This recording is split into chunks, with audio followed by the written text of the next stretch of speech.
কিসেরই আঘাত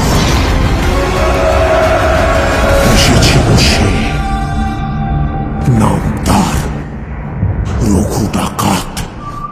সেই যে রঘু ডাকাত কাজটা করলে তার নেপথ্যের কিছু খবর যদি আমাকে বলো। ছবি এখনো রিলিজ করেনি, খুব বেশি কিছু বলার জায়গা নেই। যতটুকু মানে তো আমাদের এখানে একটা ক্লাইম্যাক্সে প্রায় 20-25 মিনিটের একটা সিকোয়েন্স আছে যেখানে রঘু বেসিক্যালি ইংরেজদের সঙ্গে লড়াই করে, স্বাধীনতার ঘোষণা টাইপের একটা জায়গা আছে। অলরেডি টিজার বেরোচ্ছে, তাতেও দেখা যাচ্ছে এই ধরনের জিনিসগুলো।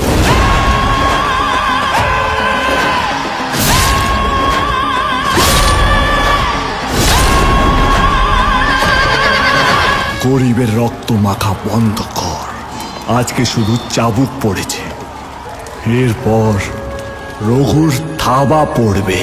এখানে একটা জাহাজ তৈরি করা হয়েছিল।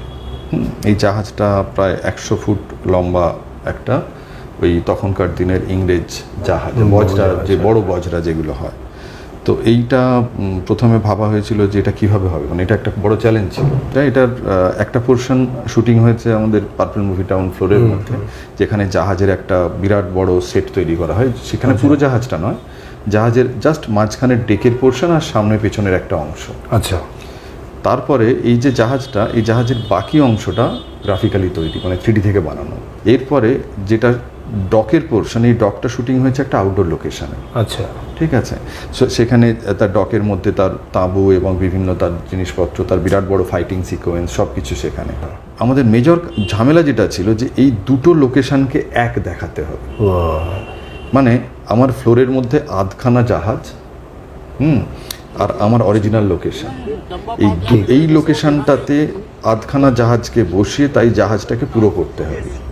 এবং পুরো সিকোয়েন্সে যেখানে যেখানে যে কোনো যতগুলো সিন শট আছে ওই সিকোয়েন্সে, হিউজ নাম্বার অফ শটস, তার মধ্যে কিন্তু আমাদেরকে ওই পুরো জাহাজটাকে তৈরি, মানে বাকি পোর্শনটা তৈরি করে একদম, মানে যাতে বোঝা না যায় যে কোন জায়গা থেকে বানানো হয়েছে। ঠিক।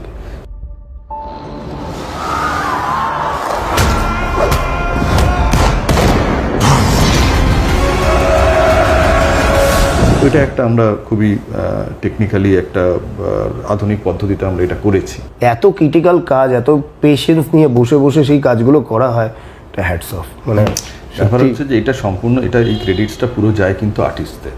ফোর্থ ডাইমেনশনের নেপথ্যে যারা আছে তারা হচ্ছে কিন্তু আর্টিস্টরা। যে কোনো একটা ভিএফএক্স স্টুডিও, তার ইনফ্রাস্ট্রাকচার শুধু ম্যাটার করে না। 4টে কম্পিউটার বসিয়ে দিলে তার ইনফ্রাস্ট্রাকচার তৈরি হয় না। একটা ভিএফএক্স কোম্পানি ডিপেন্ড করে তার আর্টিস্ট, তার ব্যাকবোন কারা। ঠিক। যে কোম্পানিতে যত ভালো আর্টিস্ট, সে তত ভালো কাজ ডেলিভারি করতে পারে। আর এই আর্টিস্টগুলো তৈরি হয় এই একাডেমি থেকে। সো এই যে পুরো জায়গাটা, কারণ একটা গুডউইল কিন্তু এই একাডেমি থেকে শুরু হয়ে ওইখানে ফাইনাল ফাইল ডেলিভারি পর্যন্ত থাকে। ঠিক। সো এই যে জার্নিটা, এই জার্নিটা কিন্তু খুব গাইডেড এবং খুব প্রপার হওয়া উচিত।